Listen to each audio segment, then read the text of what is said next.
এক রাতের বৃষ্টিতে তলিয়েছে সিলেট মহানগরী। বাসাবাড়ি, অফিস এবং হাসপাতালও জলমগ্ন হয়ে পড়েছে।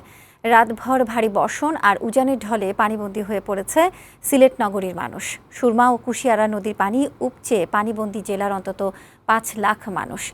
বন্ধ অনেকে শিক্ষা ও ব্যবসা প্রতিষ্ঠান। তবে হবিগঞ্জ ও মৌলভীবাজারে বন্যার পানি নেমে যেতে শুরু করেছে। সংবাদদাতাদের পাঠানো তথ্য ও চিত্রে খালিদ হাসানের প্রতিবেদন।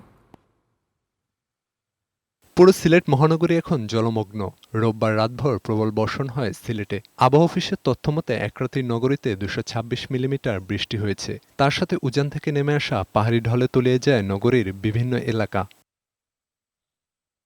স্থানীয়রা জানান, নগরীর মীরাবাজার, মির্জাজাঙ্গাল, বালুচর, মীরের ময়দান, মেন্দিবাগসহ বিভিন্ন এলাকা পানিতে ডুবেছে। পানি উঠেছে এমএজি ওসমানী মেডিকেল কলেজ হাসপাতালেও। এতে ব্যাহত হচ্ছে চিকিৎসা কার্যক্রম।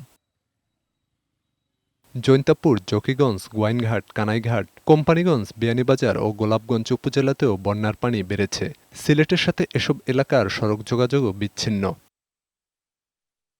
পানিতে ডুবে থাকায় সড়কের ব্যাপক ক্ষতি হয়েছে। বন্যা কবলিত এলাকায় বিশুদ্ধ খাবার পানির সংকট আছে। পুরো জেলায় পানিবন্দী প্রায় ৫ লাখ মানুষ। সোমবার সুরমা ও কুশিয়ারা নদীর পানি ৩টি পয়েন্টে বিপদসীমার উপর দিয়ে বইছে। নদীর পানি উপচে দুই পারের লোকালয় ও কৃষকের ক্ষেত তলিয়েছে। এতে মানুষের জীবনযাত্রা বিপর্যস্ত।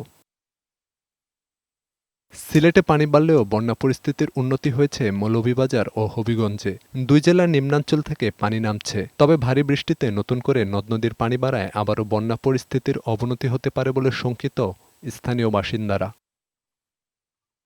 ডেস্ক রিপোর্ট, বৈশাখী সংবাদ।